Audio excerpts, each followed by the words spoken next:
नमस्कार मित्रांनो, शेतकरी बांधवांसाठी अतिशय महत्त्वाची बातमी आहे। मित्रांनो, पीएम किसान योजनेमध्ये नवीन नियमावली तयार करण्यात आली आहे। मग आता नवीन नियमानुसारच या ठिकाणी पात्र अपात्र यादी लागणार आहे। मग अपात्रतेची यादी या ठिकाणी जाहीर झालेली आहे। मग 19वा हप्ता अपात्र शेतकऱ्यांना मिळणार नाही। मग हे कोण शेतकरी आहेत की जे अपात्र केले आहेत? मग नवीन नियमावलीनुसार कोणकोणते शेतकरी या ठिकाणी अपात्र झालेले आहेत त्यांच्या यादी या ठिकाणी लागलेल्या आहेत। मित्रांनो, 24 फेब्रुवारी रोजी 19वा हप्ता शेतकऱ्यांना देण्यात येणार आहे। मग आता हा हप्ता जर तुम्हाला पाहिजे असेल तर तुम्हाला तुमचे नाव अपात्रता यादीत नसायला हवं। जर तुमचं नाव अपात्रता यादीत असेल तर तुम्हाला 19वा हप्ता मिळणार नाही। त्यासाठी आपण लवकरात लवकर अपात्रता यादी चेक करावी लागणार आहे। तर मग ही यादी चेक कशी करायची? जर तुमचं चुकून अपात्रता यादीत नाव आलं तर त्या ठिकाणी कोणकोणते कागदपत्र कुठे जमा करावे लागेल म्हणजे तुमचं पात्र यादीत नाव येईल आणि तुम्हाला 19वा हप्ता मिळेल, याविषयी आपण सविस्तर माहिती आजच्या या व्हिडिओमध्ये बघणार आहोत। तरी मित्रांनो, हा व्हिडिओ आपण शेवटपर्यंत बघा। चॅनलवरती नवीन असाल तर चॅनलला सबस्क्राईब करा, बेल आयकॉनला क्लिक करा। मित्रांनो, आता पीएम किसान योजनेसाठी केंद्र सरकारने नियमावलीत बदल केला असून नवीन नियमावली लागू केली आहे। त्यानुसार आता योजनेअंतर्गत एकाच कुटुंबातील पती पत्नी मुलगा मुलगी लाभ घेत असल्यास त्यातील एकालाच यापुढे या योजनेचा लाभ घेता येणार आहे। मग नोकरदार, डॉक्टर, वकील, इंजिनियर, पेन्शनर, आयकर भरणारे लाभार्थी कायमस्वरूपी वगळण्यात येणार आहे। मग मित्रांनो, ही माहिती जिल्हा अधीक्षक कृषी अधिकारी शुक्राचार्य भोसले यांनी दिली आहे। पंतप्रधान किसान सन्मान निधी योजनेअंतर्गत अपात्र लाभार्थी वर्गवारीनिहाय पडताळणी करण्याची प्रक्रिया तालुका स्तरावर मोहीम स्वरूपात चालू आहे। मग मित्रांनो, जिल्ह्यामध्ये एकूण 1,59,670 लाभार्थ्यांना विविध कारणाने पीएम किसान पोर्टलवर अपात्र करण्यात आले आहे। सदर लाभार्थ्यांच्या अपात्रतेच्या कारणांची पडताळणी करण्यासाठी तालुका स्तरावर यादी जिल्हा स्तरावरून उपलब्ध करून देण्यात आली आहे।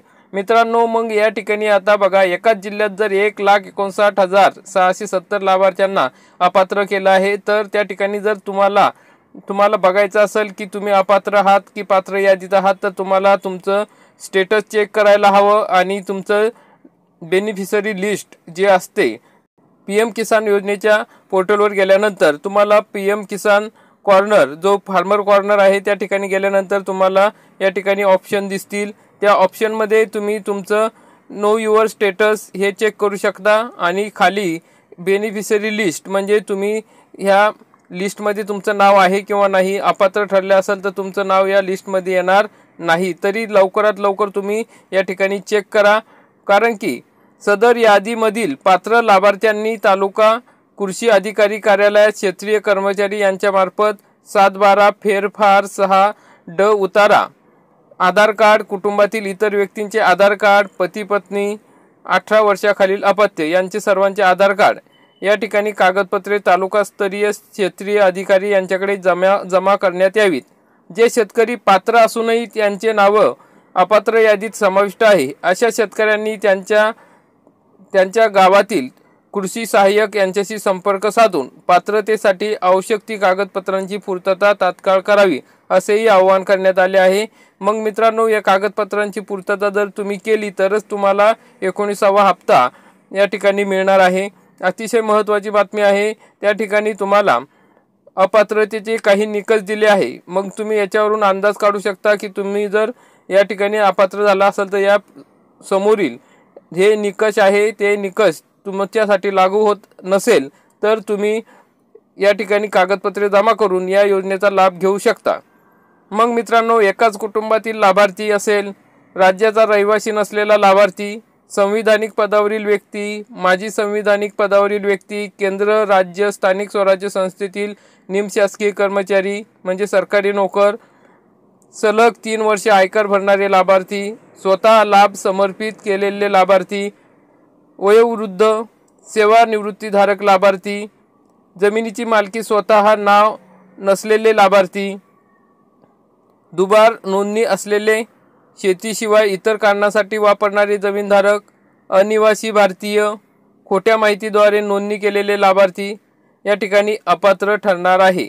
मग मित्रांनो, हे अपात्रतेचे जे निकष आहे त्यामध्ये जर तुम्ही बसत नसाल तर तुम्ही तरीही तुमचं नाव अपात्र यादीत आले असेल तर तुम्ही लवकरात लवकर कृषी सहाय्यक यांच्याकडे हे अर्ज करा। मग अपात्रता यादीत तुमचं नाव आलं हे कसं तुम्हाला कळेल तर तुम्ही नो युअर स्टेटस बघा, त्या ठिकाणी तुम्हाला दिसेल की तुम्ही जर काही त्रुटी असेल तुमचे जर की KYC, आधार सीडिंग, FTO हे पूर्ण नसतील गोष्टी तर तुम्हाला त्या ठिकाणी एरर दिसेल, तुम्हाला सूचना येणार आहे।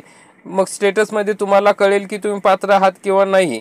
तसेच मित्रांनो, जर तुम्ही बेनिफिशरी लिस्टमध्ये आला आणि बेनिफिशरी लिस्टमध्ये जर चेक केलं तर त्या ठिकाणी तुमचं जर त्या यादीत तुमच्या गावाची जी शेतकऱ्यांची PM किसान योजनेची लाभार्थ्यांची यादी आहे त्या यादीत नाव नसेल तर तुम्ही या ठिकाणी अपात्र ठरलेले आहात। आतापर्यंत तुम्हाला हप्ते मिळत होते आणि आता हप्ता मिळण्यासाठी तुमचं नाव जर यादीत नसेल तर तुम्ही त्या ठिकाणी अपात्र ठरलेले आहात, कारण की याद्या जाहीर झालेल्या आहे। तरी मित्रांनो, लवकरात लवकर तुमचं स्टेटस आणि बेनिफिशरी लिस्ट चेक करा। जर नाव यादीत नसेल तर लवकरात लवकर कृषी सहाय्यक यांच्याकडे वरील दिलेले कागदपत्र जमा करा। अशा प्रकारची महत्त्वाची अपडेट होती सर्व शेतकऱ्यांसाठी। तर शेतकरी मित्रांनो, जास्तीत जास्त व्हिडिओला शेअर करा, शेतकऱ्यांपर्यंत पोहोचवा आणि लवकरात लवकर आपले जे काही डॉक्युमेंट असतील ते जमा करा, तरच तुम्हाला या ठिकाणी 19व्या हप्त्याचा लाभ मिळणार आहे। आपण हा व्हिडिओ बघितला त्याबद्दल खूप खूप धन्यवाद। व्हिडिओ आवडला असेल तर व्हिडिओला लाईक करा, चॅनलला सबस्क्राईब करा। जय हिंद, जय महाराष्ट्र।